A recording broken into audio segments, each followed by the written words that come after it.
Javier Cercas nació en Iba Hernando, España, en 1962. Es autor, entre otros títulos, de Soldados de Salamina, Anatomía de un instante, Las leyes de la frontera y El impostor. El monarca de las sombras es su última novela publicada.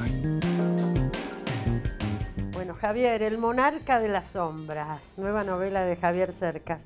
Dialoga bastante tu novela con algunas anteriores. Yo pensaba con El impostor, por supuesto, con Soldados de Salamina, bueno, con todas, con Anatomía de un instante también.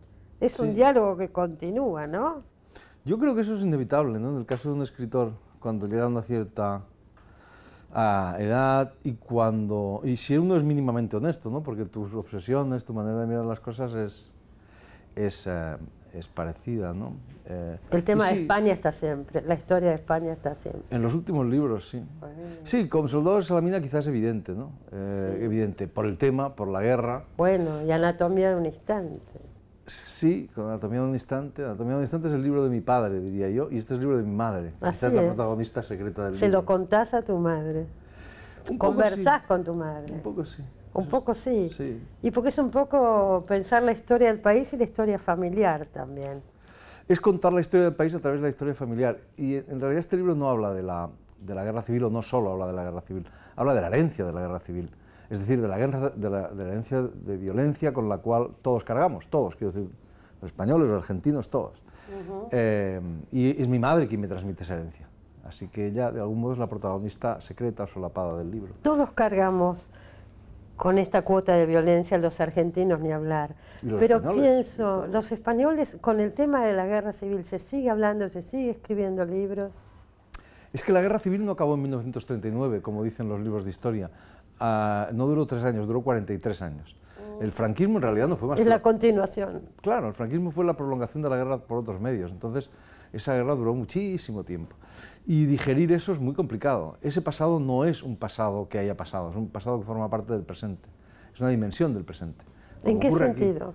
¿En qué se ve en el presente? El pasado del cual existe, pero no en España, en todas partes, el pasado del cual existe memoria, del cual existen testigos, ese pasado no ha pasado.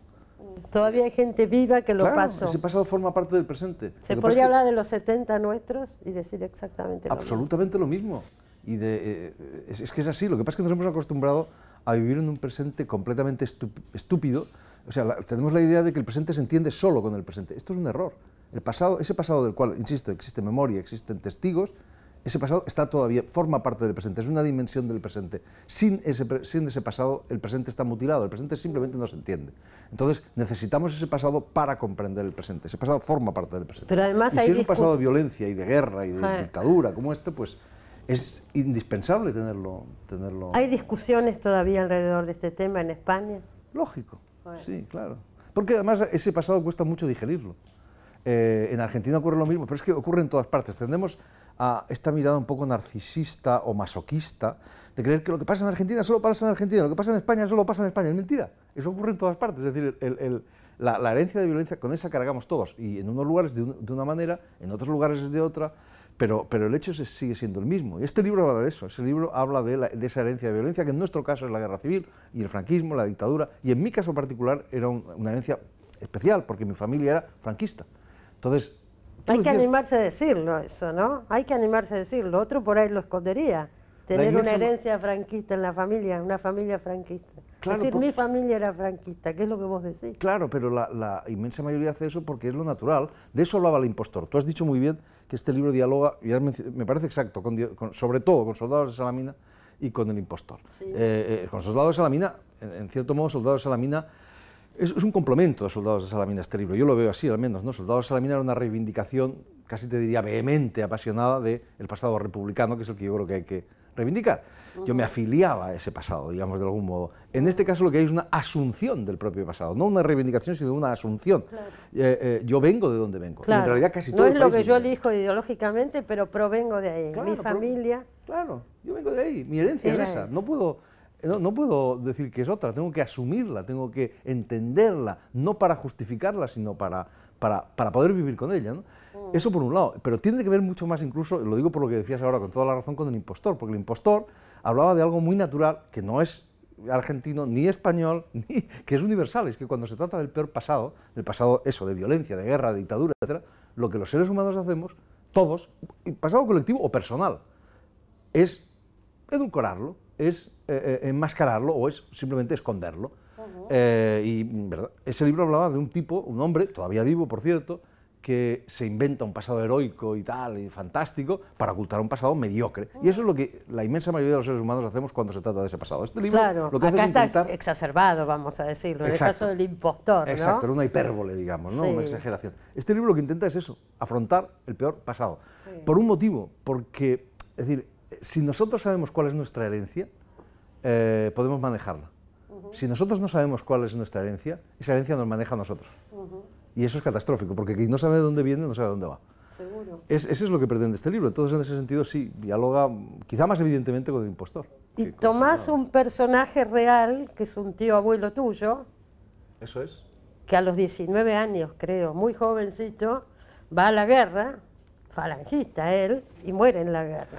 Y a partir de ahí vos siempre te haces una pregunta en tus libros. Así es. Hay una interrogación de base. Así es. Qué sé yo, puedo nombrar tantos casos. ¿Por qué el miliciano de Soldados de Salamina le perdonó la vida a este señor Exacto. de la Falange? ¿Por qué cuando entra en el golpe de Tejero al Congreso de Diputados todos se esconden abajo de los asientos y hay 3 o 4 que se quedan sentados? Exacto. Esa es la pregunta. Y acá sí. es la pregunta, ¿por qué este chico acepta ir a la muerte por una causa?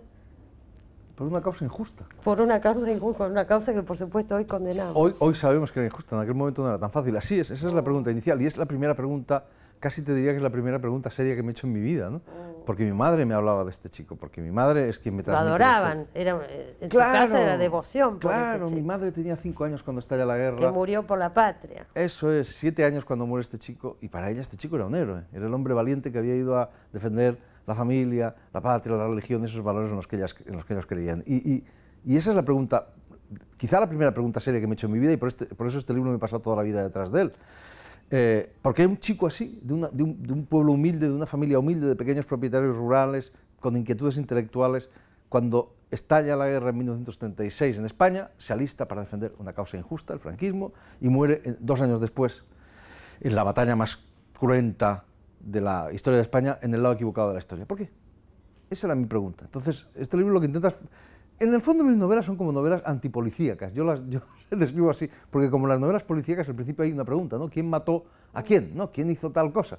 Y mis novelas son así, son un intento de averiguar algo, ¿no? De conocer algo. Lo que pasa es que en las novelas, en mis novelas y en las novelas en general, no hay respuestas, al final no hay respuestas, como en las novelas policíacas hay respuestas claras, nítidas, taxativas, fue el mayordomo o fue la cuñada, ¿verdad? Aquí no hay respuestas claras, nítidas, taxativas, aquí hay respuestas siempre ambiguas, contradictorias, esencialmente irónicas. La respuesta es la propia búsqueda de una respuesta. En definitiva, es el lector quien tiene la respuesta, y cada lector tiene una distinta. Es ambiguo como es la vida. Exacto. Para mí no hay literatura sin ambigüedad. La literatura persigue esas verdades poliédricas, contradictorias, porque la literatura lo que hace para mí es mostrar que la realidad es siempre más compleja de lo que creemos, en principio. Por este libro tuviste críticas muy favorables, pero también fuiste atacado, ¿no es cierto? Pues lógico, es normal, ¿no? Cuando tratas un tema, bueno, por algún loco, creo, sí, entre tú y yo. Sí, porque cuando tratas estos temas que son muy vivos, muy delicados, te expones a ser, sí, claro, te pones a ser Estás atacado. tratando de comprender al enemigo, digamos. Y eso, para mí eso es fundamental. claro. Y hay gente que no lo entiende.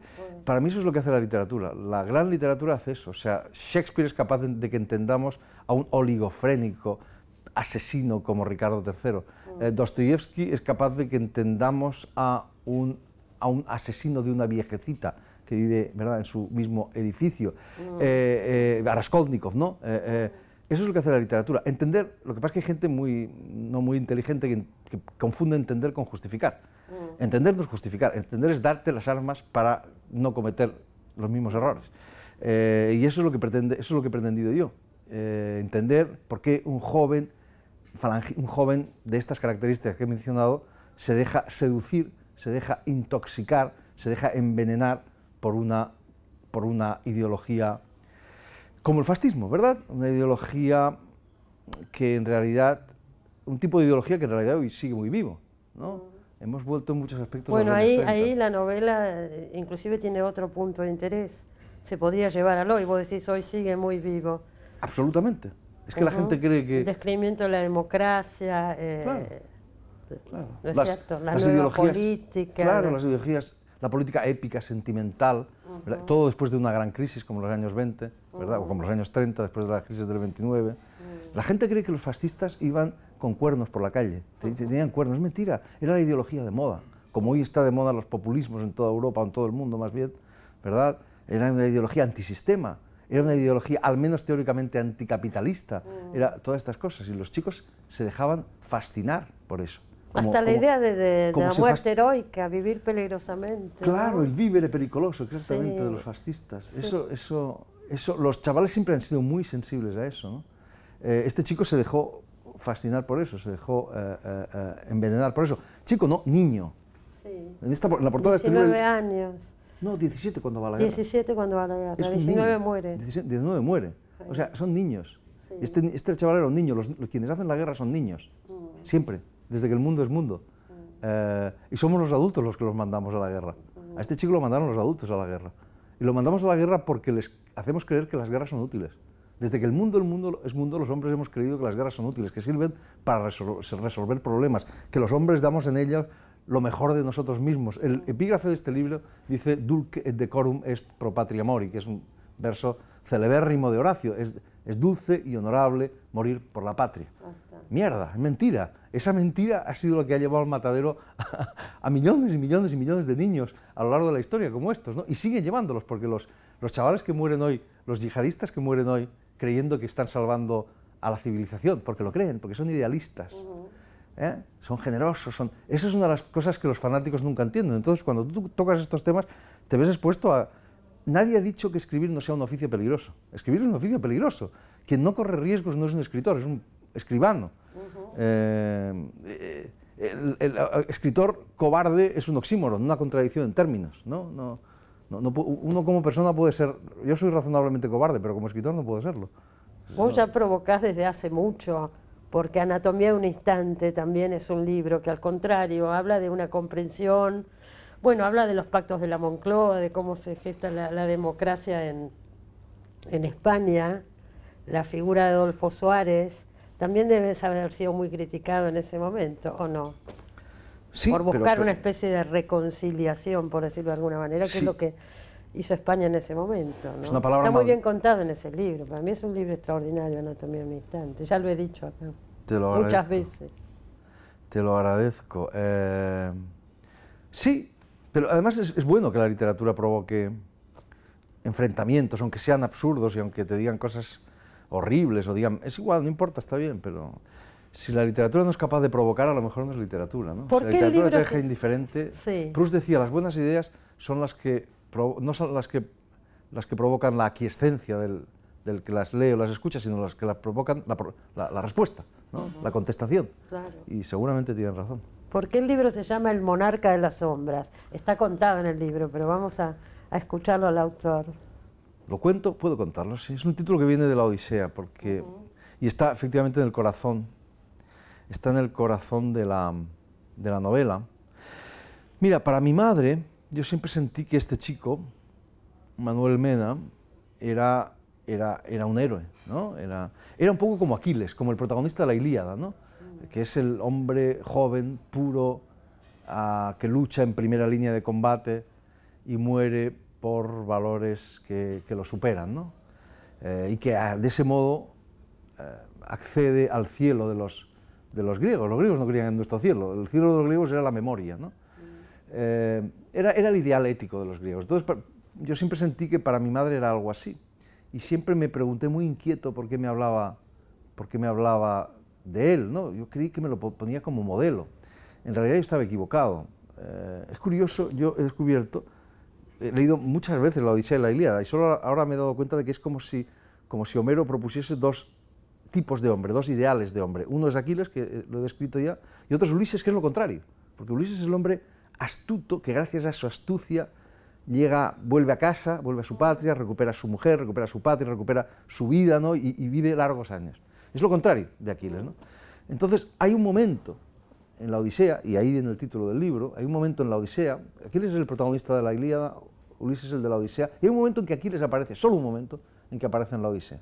Y es cuando Ulises baja al Hades, baja al reino de los muertos, y se encuentra a Aquiles, y tienen una breve conversación en la que Ulises le dice: tú que fuiste el hombre más admirado en vida, y que tu muerte fue una bella muerte, kalos thanatos, dicen los griegos, una hermosa muerte, la muerte en combate, la muerte máxima. Heroica. Heroica. Aquí, en el reino de las sombras, debe ser el rey también, aquí en el Hades debe ser el rey, y todo el mundo te debe adorar y respetar, y debes estar muy orgulloso. Y entonces Aquiles le contesta: sí, pero yo preferiría ser un siervo del último siervo y estar vivo antes que estar muerto y ser el monarca de las sombras. Es decir, Aquiles es un Aquiles arrepentido, un Aquiles que se da cuenta de que ha tirado su vida. Yo creía que mi madre me ponía a Aquiles como ejemplo, y en realidad me lo estaba poniendo como contraejemplo. Yo creía que mi madre me hablaba del Aquiles de la Ilíada, en realidad me hablaba del Aquiles de la Odisea, en realidad me hablaba me decía: no seas como Aquiles, sé como Ulises, y vive muchos años. Esta es una novela belicosamente antibelicista, porque se nos ha olvidado lo que es la guerra y estamos preparados para repetirla por eso. Pero la más belicosamente antibelicista de todos es mi madre, como quienes han hecho la guerra. Quienes han hecho la guerra son los que no han hecho la guerra, los que frivolizan con ella, y los que están dispuestos a repetirla muchas veces. Porque no saben lo que están diciendo. Porque no saben lo que están diciendo. Vamos a hacer un pequeño corte y seguimos un ratito más con Javier Cercas. No se vayan.